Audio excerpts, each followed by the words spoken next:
This is Author to Author. I'm Tim Trott. This channel is about authors for authors. As a writer, I like to discover how other authors find their inspiration and motivation. Michelle O'Neill is the author of Dog Bark. She also wrote the memoir Daughter of the Drunk at the Bar. She has a background as a freelance writer in Washington, D.C., and her work has been featured in Literary Mama, Brainchild, Age of Autism, The Bark, Cool Cleveland, and other publications.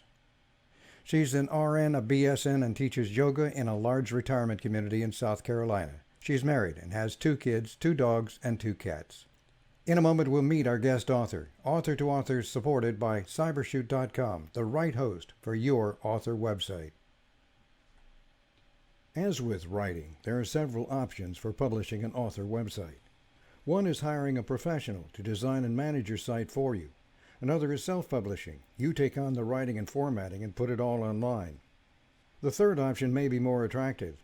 A professional web designer lays out a format you like, fills in most of the blanks, shows you how to manage the editing, and is ready to answer all your FAQs. That puts you in control, but without the technical frustration. If your collection doesn't include this third option, you need to pick up cybershoot.com. The cover price is only $10. There are other advantages too, like having your own email byline, your name at yourown.com. Trust me, Gmail and Outlook don't need your marketing help. And there are security advantages to controlling your own email identity. Why not get the rest of the story at cybershoot.com? Hello and welcome, Michelle O'Neill. How are you Hi, today? thank you so much. I'm good. How are you? The novel Dog Park, and I'll put it up on the screen, explores themes of community, heartbreak, and hope through the lens of a dog park setting. What drew you to this unique setting, and how did it shape the way you developed the characters? Well, the idea came to me during the pandemic, and where we lived at the time, we actually lived in Florida at the time. The dog park remained open when all the other businesses were closed, and so my husband and I would go walk laps around the dog park as a form of exercise for our dog. And I started to realize how vital it was for the socialization of humans. And I started looking around and seeing people and just wondering what their backstories were. And then I just started making up characters. I started making up characters, and their stories started speaking to me. And I kicked it around for a few years, thinking that it would be a sweet little book of vignettes about how people got their dogs, how they, found their puppies. But it turned into a much darker tale. It turned into a novel that had a lot more drama and twists and turns. And it's very different than what I expected to write to begin with. There are some very strong female characters in the book. How do you get at writing female characters, and there are specific experiences or inspirations that guided you in creating them? Well, I do know a lot of strong women, that's for sure. I've got a grandmother that lived to be 94, and she divorced her husband probably in the 40s before it was kind of commonplace to do that. And she raised 4 children on her own, working as a secretary in a lumber yard. So, she's always a role model, and I'm sure her strength comes into play somewhere in the book. But just a lot of strong women, friends, relatives. Yeah, I didn't think of the book that way, that it was about strong women, but I guess you're right, it is. From fiction, in a total oblique turn from that format, is another book, a daughter of the drunk at the bar. That's a total Yes. that's 180 degrees in another direction. Shared the in that book, you shared the deeply personal story of growing up with a father struggling with alcoholism. What inspired you to write that memoir? How did you bring yourself to it, and how did you navigate the emotional challenges of revisiting those experiences? That's a tough road. Yeah, I think before writing that book, I think I was carrying a lot of shame about my childhood. Like, one of the themes in the book was just trying to hide everything that was going on at home, almost like putting on a mask to go out into the world. Like, no one that knew me in school would have known what my home life was like. And I worked really hard as a kid so that no one would know. So I think part of writing the book was just to release any shame that I had that really wasn't mine to carry. And it was very cathartic. It was very personal. I put the book out and barely promoted it at all. I kind of went into hiding a little bit after I put it out. Um, Interestingly, with the new book, Dog Park, there's been a resurgence in interest of that book. And just last month, it was downloaded more than it had been downloaded in the whole time since it was released in 2011. So it's coming back around again. It's getting more readers, and yeah, it was tough writing it, but I think it was very important. I think it's important to tell our stories and to, I know that there are other memoirs that I've read that really helped me as far as healing goes, and I wanted to be a voice for others as well. Somewhere you described the book as both tender and tough, and you mentioned it right there as well. How did you balance the raw, painful moments with the more hopeful ones? That's a Hmm. tough thing to do. Well, life is like that, right? I mean, there's moments. There are moments that are just very poignant, and there are moments that are very sad, very infuriating. But there are also, even in a story like that, there's a lot of humor, and sometimes we use humor to get by in life. And so the book, even though it's a rough subject to tackle, there's still a lot of funny parts in the book, and that's just life. We're made up of all the emotions, right? We experience all of them. In the book, you kind of capture the 1980s with cultural references like the Bee Gees, and why was it important to place it in that particular time period? Well, that's the time period I grew up.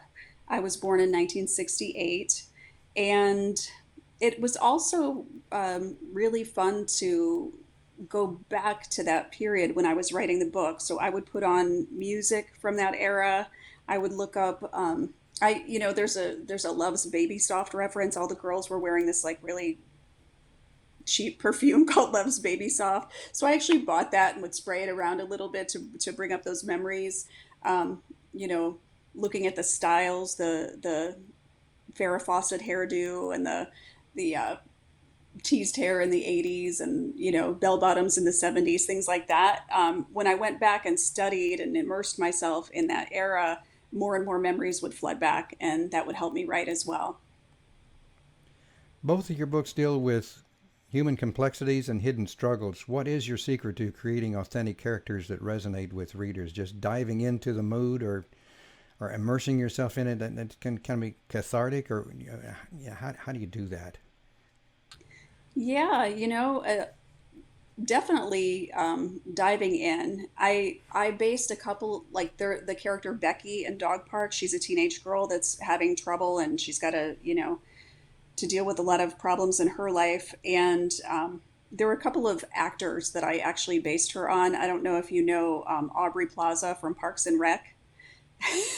And then there's another character. I can't even remember the actress's name, but she was in a wrestling series called Glow on one of the networks, Showtime or HBO or something like that. Just these real angsty, moody girls that were really actually good girls inside, but were dealing with a lot of issues. And so I had a Pinterest board, and I had their pictures on the Pinterest board. I had pictures of every single dog on the Pinterest board, every single character, just conjuring them up in my mind and kind of studying them, and figuring out what they would say and what would be happening for them.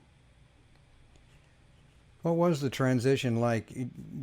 What was the period of time between these two books? You had a memoir form with the daughter of the drunk at the bar, if I can say it, and a fictional narrative. Yeah. You got ultra real and ultra fiction. You got the two of them balanced. Was one more challenging or rewarding than the other? Well, I think the memoir was more challenging um, because it's so personal. It's just so personal. And so when I was writing that, I was just dealing with a lot of mm, not so much as reliving. Well, I guess it was reliving, like going back to some difficult times, and processing that. So that was definitely more personal and more challenging to put out into the world. Like I said, I barely promoted it because I don't know, I just couldn't, I wasn't there yet. I couldn't do it. Um, Dog Park was a lot more fun, I think, because it's fiction. You have a lot more free reign to make the characters bigger and um, make things happen that weren't really true. With memoir, you have this responsibility to tell the truth, at least as much as you remember it. With fiction, you can go all over the place. You can do whatever you want. So it was a lot more fun. You come to this with a nursing background, but you also were a freelance writer in Washington, D.C. Did that have any influence on the way that you write? Well, I always loved to write since I was probably a kid. And I had a teacher in 10th grade, very critical of a poem that I wrote, and he basically scared me off of creative writing. So I went into the broadcast journalism field, and that's when I went and worked as a writer in Washington D.C. and an editor. I thought that I wasn't a good writer, so I only could do news. I only could do the facts, and I kind of stuck to that for a while. And then I don't know what changed. I don't even know how I started writing fiction. I didn't think I ever would. I really didn't. Maybe it was just the craziness of the pandemic that just put me in that space. But for most of my life, I thought I would only be writing nonfiction. A lot of writers have to balance the writing with their real life. You've got an awful lot on your plate. You're balancing a whole lot of different things. You're an RN. And you're also teaching yoga, and you got so many other things that you're doing. A lot of us have to fight to find a time for writing. Your problem must be immensely worse. Well, yes and no. So when I'm not working as currently, so that frees up a lot of time. The last 2 years I was working as a nurse, but then I stopped that job and I started teaching yoga. So I wasn't doing both of those things at the same time. Now I teach yoga at a large retirement community in South Carolina.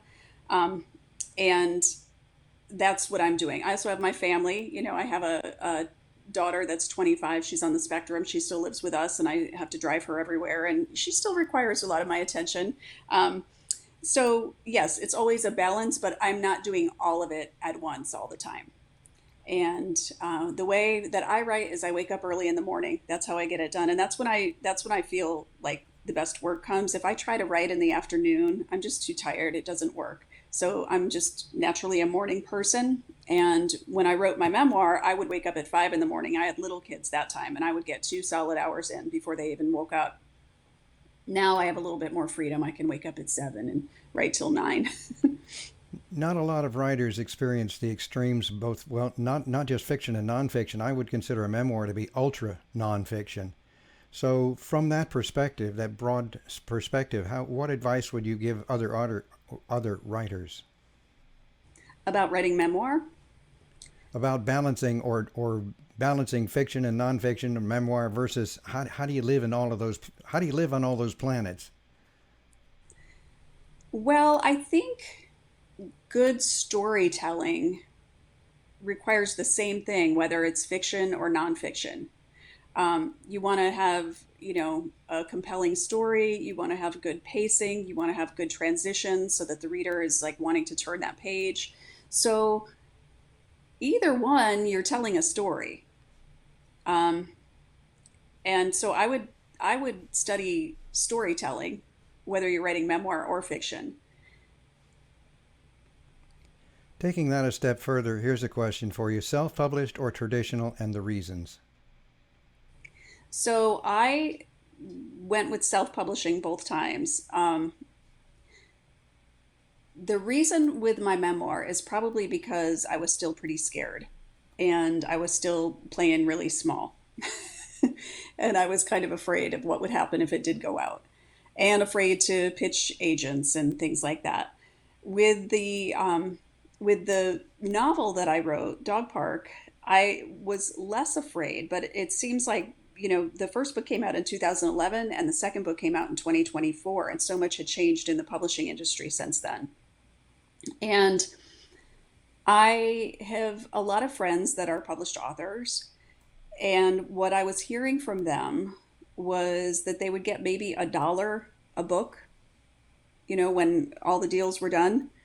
And I also heard that a book that was considered successful, traditionally published, would be considered successful if it sold like 5,000 copies, unless it was like one of those phenom books that just exploded and got on Oprah and that kind of thing.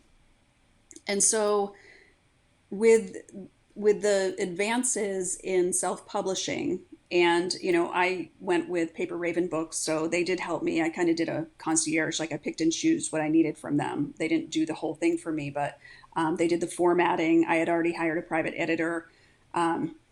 So I just felt like my odds were my odds of getting the book published traditionally, um, I don't know. I felt like it would be better for me to go the independent route. If my book sold 5,000 copies and I only made $5,000 traditionally published, that would probably be the end of it, right? But if I went independently and I did my own work and I could push the book out there more, financially it would make more sense for me. And also, I didn't know if my book would be picked up. I did have interest from a small publisher, um, but ultimately I chose to go independent, and I'm really happy with the decision. I think actually it's more of a hybrid because you're not totally on your own and you're not turning it over to somebody else. So you're kind of a hybrid, a happy ground in between. So what's next for Yes. you as a writer? Are you got other projects you're getting involved in? You got a widespread between the first one and the second one. How far are we from the next one? We are, I dove right in, and I'm writing a second novel right now. I'm just about finished with the first draft. I'm 60,000 words into the first draft. And this book is about a woman who's in her 50s who, after a long period of being home with a child with a disability, goes back to work. And she's treated horribly by her bosses, which are very young, like in their 20s and 30s. And so my elevator pitch for it is it's like a reverse of The Devil Wears Prada, where an older woman goes back to work and she's treated horribly by a younger boss. And, a lot of drama ensues there. And I'm having a lot of fun with this one. Your website is on the screen for anybody to visit. It's over my shoulder right now, and we invite anybody to go there. Michelle O'Neill, thank you very much for being with us on Author to Author. Oh, thank you so much for having me. I really appreciate it. So nice to meet you. Thank you for joining us for Author to Author. Please share this video with your friends on social media. Remember to click the like and subscribe buttons. Click the bell so you'll be reminded when it's time for the next chapter of Author to Author.